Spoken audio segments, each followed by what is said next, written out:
vanhu vacha vari kungonisendera mameseji ko uri kuita sei? pane nyaya nyada kuziva unai comic pastor ari kupisa zvaizvezvi comic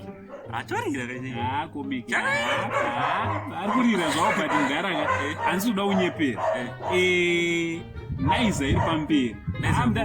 usatambi nana dhafu ke aiwa handisi kuramba hangu azibati ana dhafu ari kuvirira chamwari imi comic pastor munazomuziva muchiri aiwa comic kutorera kwaakaita ka ndakaona pane rimwe foto rake rakatozolika ndokurira rotori plan rekuda kurira irori chitaulila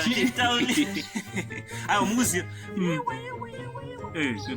sheshe mtv yako iwe pepi nderekupi ino ndakanzora anogara pazasa kwapa kari kuende shamwari ona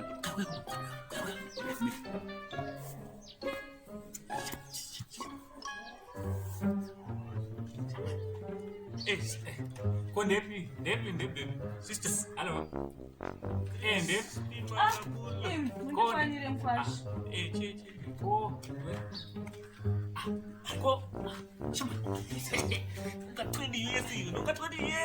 Ko nae baby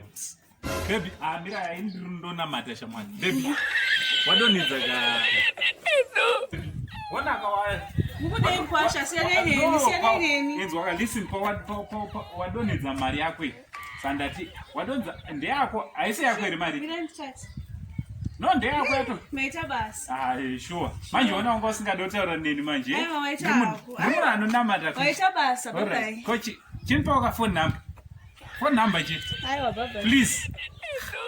apati ndiri munhu anonamata ndimuna alright bye bye bye don't worry mfano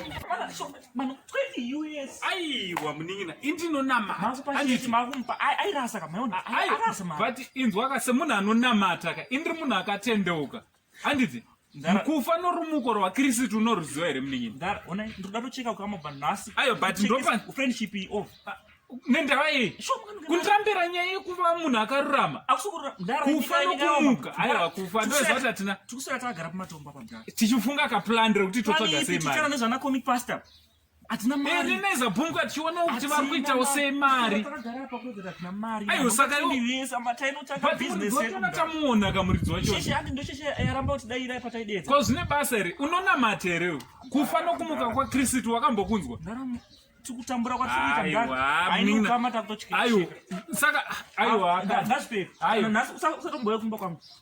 ausadaro ndotorevesa tingatobvunza vamwe kana fata chaiyo chaakambosvarira kutokuonai nekuda kwauti ndarurama ukama watopera aiwa ukama ungapedzwe nekururama ka asida kuonai saka ndosara ndakagara nani panapa